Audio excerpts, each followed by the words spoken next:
আজ আমরা এসেছি একটু শপিং করতে বারাসাতের কসমো বাজারে।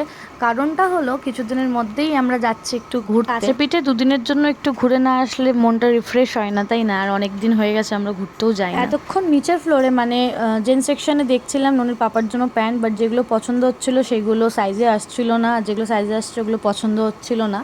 তার জন্য আমরা চলে আসলাম লেডিস ওয়্যারের দিকে। আর লেডিস ওয়্যারের ওঠার আগেই কিন্তু কিডস ওয়্যার পড়ার, সেখানে তো জানো প্রচুর খেলনা থাকে। ওখানেই গাড়ি দেখে এখন ওর ড্যাডির কাছে চাওয়াও শুরু করে দিয়েছে। যাই হোক, আমিও এখানে একটা ড্রেস পছন্দ করেছি, ট্রায়াল দিয়ে দেখলাম বেশ ভালো লাগছে, তাই নিয়ে নিলাম।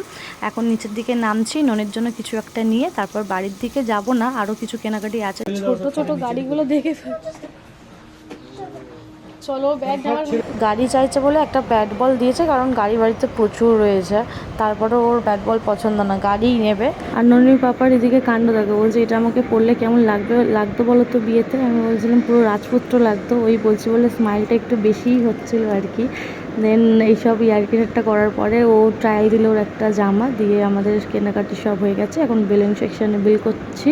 হয়ে গেলে তারপরে আমরা যাব ননির পাপা যেই প্যান্টটা দেখেছিলাম সেই প্যান্টটা নিতে।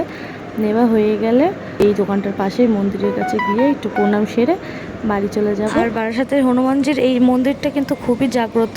যাই হোক, তোমরা সকলে ভালো থেকো, সুস্থ থেকো। দেখা হচ্ছে নতুন ব্লগ নিয়ে। টাটা।